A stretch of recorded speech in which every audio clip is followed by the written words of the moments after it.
Dans cette vidéo, je vais vous présenter les principales innovations d'Internet Explorer 9 Beta. Le design de l'application a été revu pour laisser une plus grande place au contenu et faciliter l'accès aux éléments les plus souvent utilisés. Les onglets des différentes pages sont désormais détachables. Ils peuvent même être épinglés dans la barre des tâches de Windows pour faciliter l'accès aux pages qui vous tiennent le plus à cœur.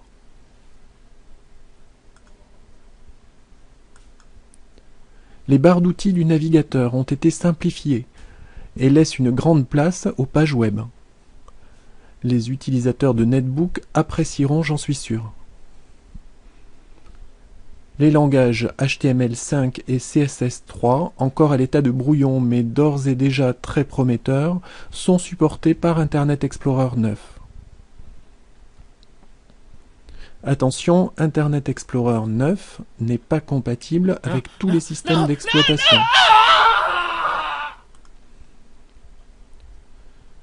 Vous utilisez Windows 7 ou Vista? Tant mieux, car Internet Explorer 9 a selon moi un bel avenir devant lui. L'interface a été simplifiée pour laisser plus de place au contenu. 3 icônes affichées dans la partie droite de la fenêtre remplacent les nombreuses icônes d'Internet Explorer 8. L'icône page d'accueil, aussi accessible avec le raccourci clavier Alt et C, donne accès à la page d'accueil du navigateur. L'icône Favoris, Flux et Historique donne accès aux pages favorites, permet d'enregistrer la page courante dans les pages favorites, d'accéder au flux RSS mémorisé et à l'historique du navigateur. Ici, rien de bien nouveau. L'icône Outils regroupe les fonctionnalités dévolues aux icônes imprimées, Pages, Sécurité et Outils d'Internet Explorer 8. Si la barre de commande vous fait défaut, vous pouvez la réactiver en cliquant du bouton droit sur une des barres affichées et en sélectionnant Barre de commande dans le menu. Dans un souci minimaliste, la barre d'état est désactivée par défaut. Pour l'afficher, cliquez du bouton droit sur une barre et sélectionnez Barre d'état dans le menu. Lorsque vous cliquez sur un nouvel onglet, Internet Explorer 9 affiche les sites les plus visités. Si ce paramétrage ne vous convient pas, cliquez sur Outils, puis sur Options Internet. Sous Général, dans le groupe d'options Onglets, cliquez sur Paramètres. Déroulez la liste située sous le libellé à l'ouverture d'un nouvel onglet Ouvrir. Ici, vous pouvez choisir d'afficher une page vierge ou votre première page de démarrage. Toujours dans un souci minimaliste, la barre d'adresse et la zone de recherche ont été combinées. Lorsque vous tapez un mot dans la barre d'adresse, Internet Explorer vous propose d'activer les suggestions de recherche.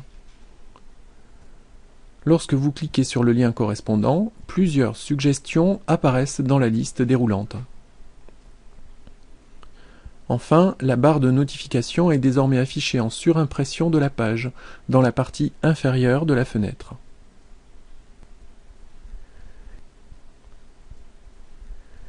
Les onglets peuvent désormais être détachés pour former des fenêtres à part entière.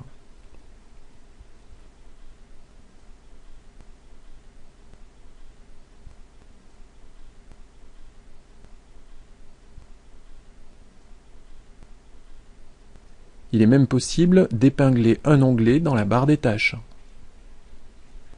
Certains sites épinglés offrent des fonctionnalités complémentaires en cliquant droit sur leur icône. Ici, par exemple, nous avons directement accès à différentes composantes thématiques du moteur de recherche Bing.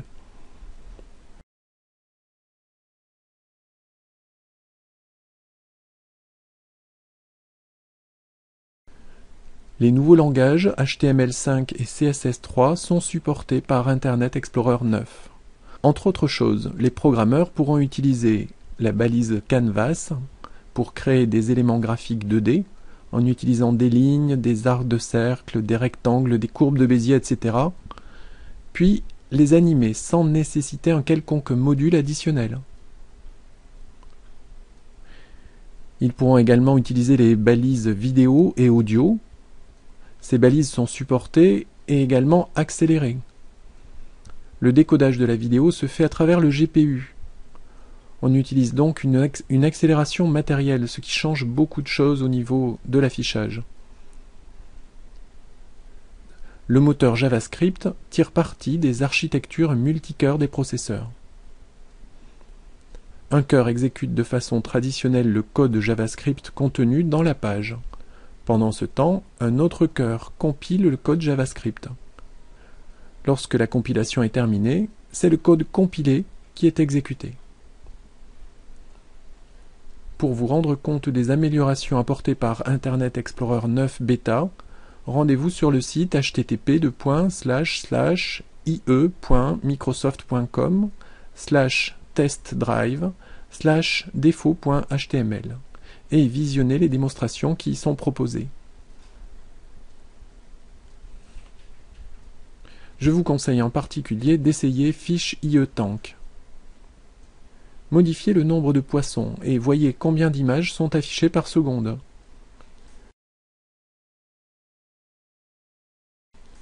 Passez ensuite dans un autre navigateur et recommencez les tests.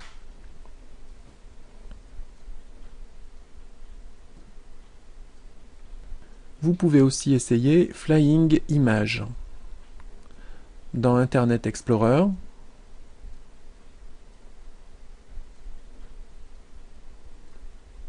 puis dans un autre navigateur.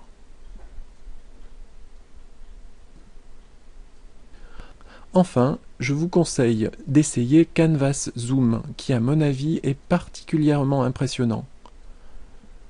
Faites vos essais dans Internet Explorer 9, puis dans un autre navigateur.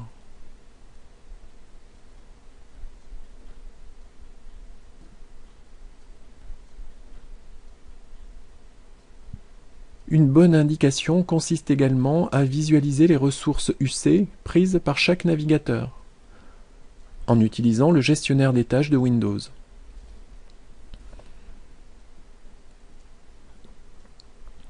Avant de terminer cette vidéo, je voudrais faire une petite remarque pour les développeurs de sites web.